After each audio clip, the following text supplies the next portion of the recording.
In front of us, we see the Oslo City Hall, which had its foundation stone laid in 1931 and was inaugurated in 1950. The architects were Arneberg and Poulsen. The rich artistic decoration, both inside and out, makes it well worth a visit. The central hall, where the Nobel Peace Prize ceremony takes place each year on the 10th of December, is especially noteworthy. The clock that we can see is an astronomical clock with 5 dials. These show the time, the phases of the sun, the moon, and also their eclipses. The City Hall is built of brick and has 2 towers of 63 and 66 meters, or 190 and 200 feet respectively. On top of the eastern tower, we have Scandinavia's largest carillon, consisting of 49 bells, which play a different melody each hour and can be heard all over the city centre.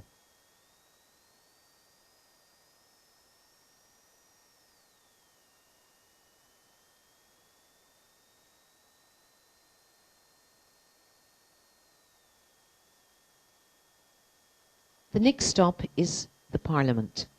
Those of you wishing to get better acquainted with the city centre should get off here. Soon on the right, the Norwegian Parliament building, Stortinget. It was completed in 1866 and was designed by the Swedish architect Emil Victor Langle. The Norwegian constitution was signed on the 17th of May 1814.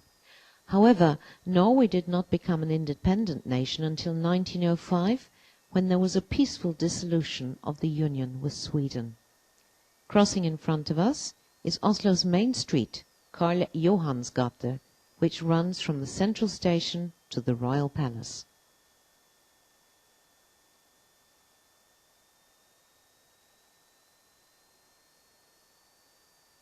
To our right, the Grand Lodge of the Freemasons, opened in 1894.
On the right, we see the Oslo Stock Exchange, built in 1829. This was the first major commission for Norway's first fully qualified architect, Christian Heinrich Grosch. King Karl Johan gave the royal assent to the first stock exchange law in 1818, and the first Christiania Stock Exchange was opened in the yellow building on the left in 1819. Now the ship owner Fred Olsen has offices here. Originally, the opening hours for the stock exchange were from 11 till 1 every Monday and Thursday.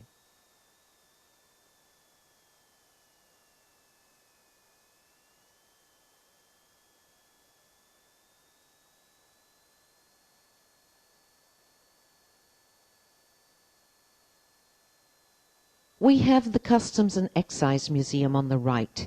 You can follow the long years of struggle between the customs officers and the smugglers. One of the world's oldest professions is to be a customs and excise officer. We can follow their everyday life and that of the smugglers through the exhibition of items, photographs and happenings from the 370-year-long history of the Customs and Excise Authority. Admission is free of charge.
Oslo has 3 ferry connections to Europe, 2 to Denmark and 1 to Germany. On the left we see the ferry terminal for DFDS and Stena Line. From here there are daily sailings to Copenhagen and Frederikshavn in Denmark respectively.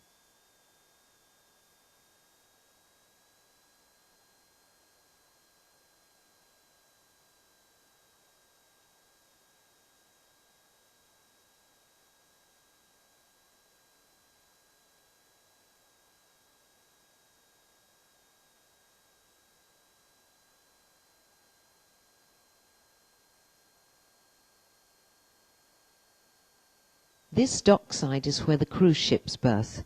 About 150 cruise ships call into Oslo in the summer season. On the right we have Akershus Fortress and Castle. The building, started in 1299, has been extended many times. It has withstood being frequently laid under siege during its 700-year-long history. Within the fortress we have 4 museums: the Armed Forces Museum, the Fortress Museum, Norway's Resistance Museum, and last but not least, Akershus Castle.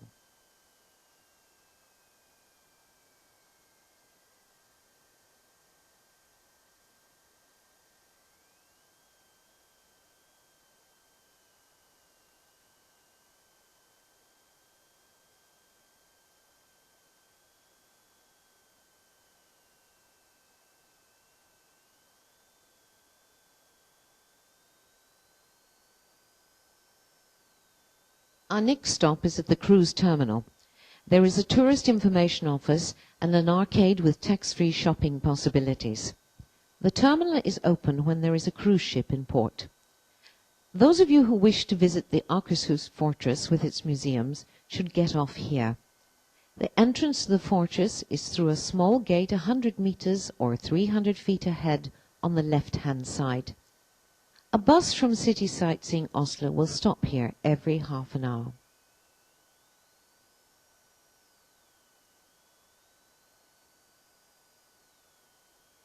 With an area of 454 square kilometers, Oslo is one of the world's largest capital cities in size, 4.5 times that of Paris. Less than 1/5 of this area is built up. There are 343 lakes and more than 400 parks and open areas. On our left we see Akershus Fortress and Castle. The building, which was started in 1299, has been extended many times.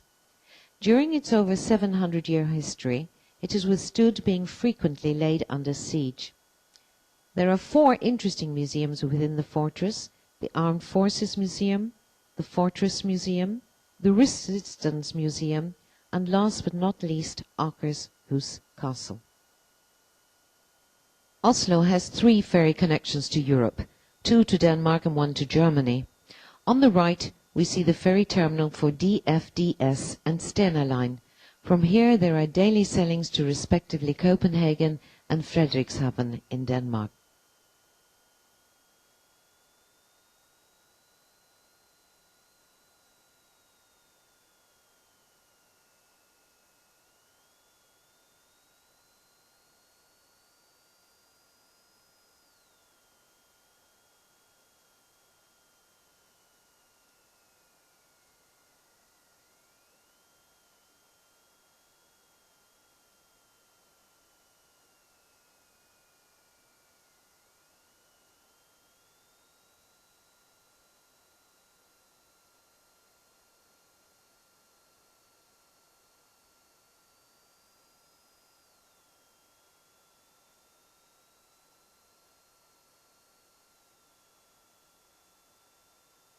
Here we see Oslo's new opera house, which was opened on the 12th of April 2008.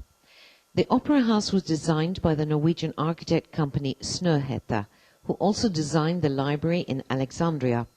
Most of the building and surrounding area is clad with Carrara marble, whilst the north side is clad with Norwegian granite. The opera house cost around 500 million euro or 770 million US dollars. It has a floor area of 15,600 square meters or 168,000 square feet. The main auditorium has seating for 1,358. The stage is actually 16 meters or 54 feet below sea level, and the ceiling rises to a height of 54 meters or 160 feet. The smaller auditorium has seating for 440, and there are also several restaurants and guided tours are possible.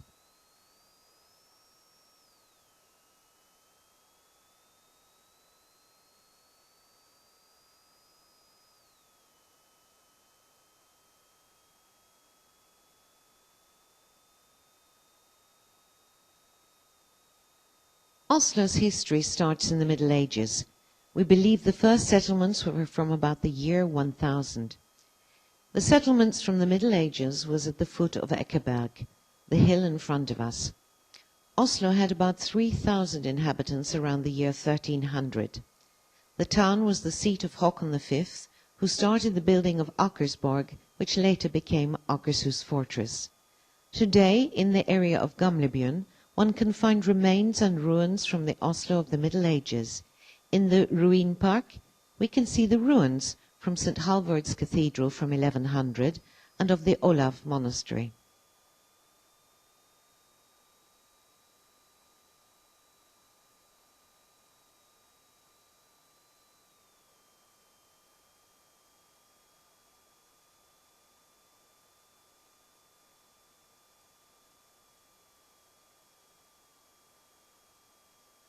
Our next stop is the Oslo Central Station and the Tone Opera Hotel.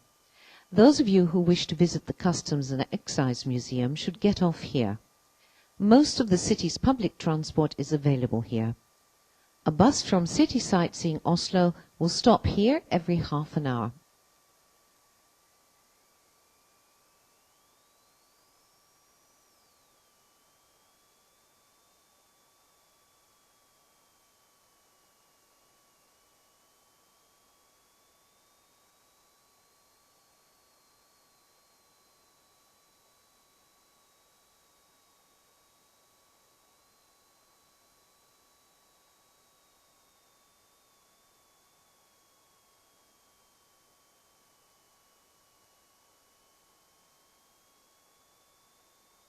On the right, the Eastern Railway Station, which was the starting point for our first railway line between Oslo and Eidsvoll and was opened in 1854. Oslo Central Station, as we see it today, was opened in 1980. A major part of the original building has been retained, but the old train hall is now a shopping center.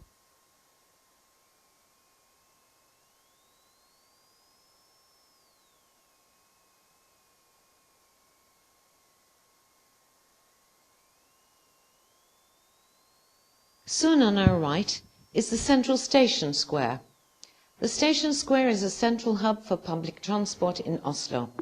When the first railway line was opened from Oslo to Eidsvoll in 1854, the square was an important part of the public transport system in Oslo. From 2007 until 2009, the square has been upgraded with new tramrails, new stops and benches, and more trees have been planted. About 150,000 passengers pass through the square every day.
It is possible to take a train from Oslo to Kristiansand in the south, to Bergen in the west, and to Bodø in the north. Also to our neighbouring country of Sweden, and then on to the rest of Europe. The Norwegian railway network is 4,100 kilometers long.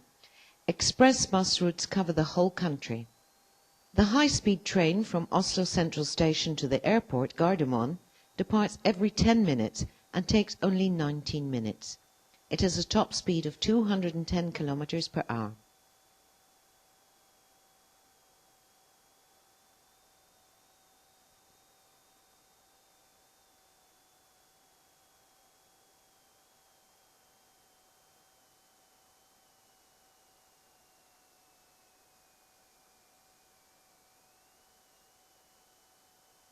"50 kilometers north of Oslo is the airport Gardermoen, which was opened as the country's main airport in 1998. Norway has more than 50 airports with scheduled traffic, which is quite a large number considering the population. Gardermoen has over 18 million passengers in 2009.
In front of us, and soon to be on the left, are the arcades of the Oslo Cathedral, which were built between 1840 and 1859.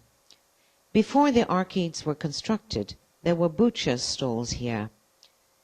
Here there are many small stores selling handicrafts and antiques, together with some cafes and restaurants. Further on your left, the Oslo Cathedral. It was consecrated in 1697 and is built in the Baroque style of architecture. The clock was mounted on the tower in 1718 and is the oldest functioning church clock in the country. The cathedral has undergone several major renovations, the most important in the 1850s, when the tower with its bronze spire was added. This is an easily recognized landmark in the city. King Harald V and Queen Sonja, our present-day king and queen, and also our crown prince, Håkon, and Mette-Marit were married here.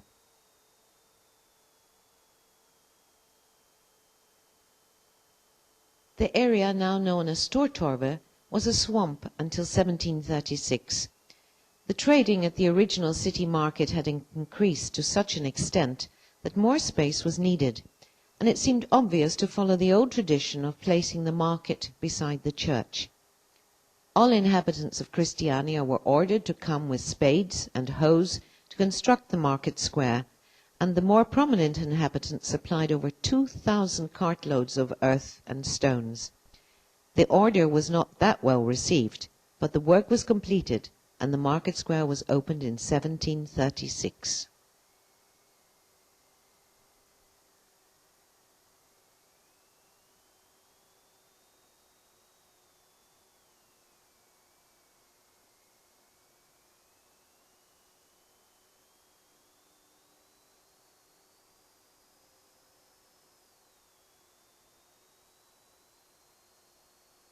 We are about to cross Oslo's main street, Karl Johansgate. It runs from the central station to the Royal Palace.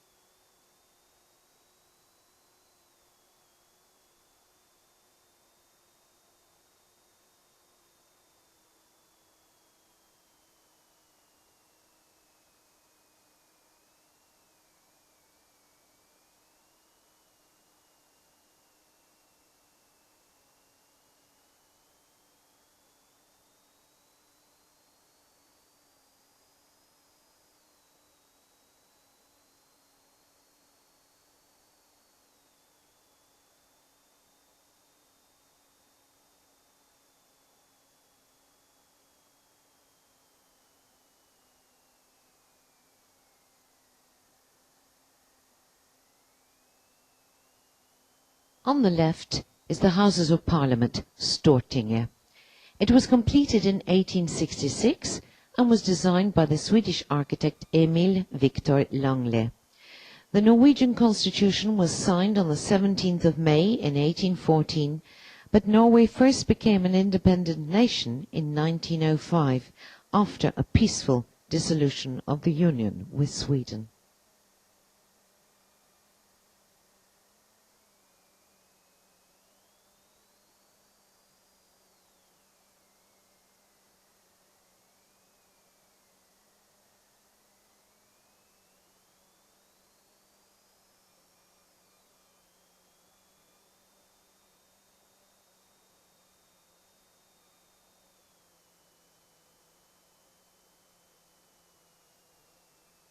The next stop is the Grand Hotel.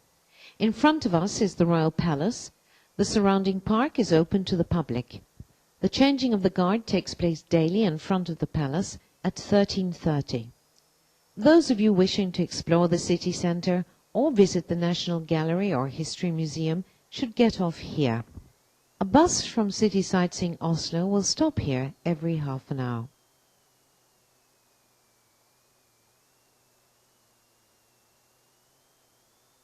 The park on the right-hand side is called Spikersuppe and is very popular both summer and winter. There are outdoor restaurants, buskers, fountains and benches to sit on. The area was bought by those who owned the buildings on the right in 1842 in order to prevent future building, which would have ruined their view. This is something we are grateful for today. In winter, there is an open-air ice rink here, much to the enjoyment of both young and old.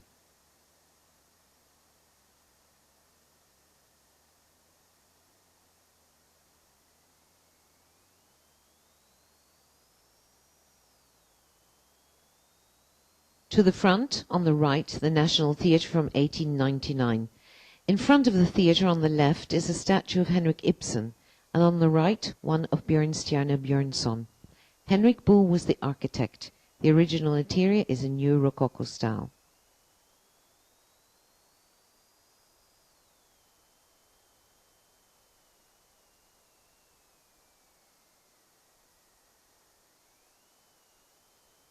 The next stop is the Oslo City Hall and the Tourist Information Office. You are within walking distance of the main street, Karl Johans gate. Here you will also find the Houses of Parliament and the Royal Palace. The changing of the guard takes place daily in front of the palace at 13:30. The National Gallery and the History Museum are also within easy walking distance. They are both closed on Mondays.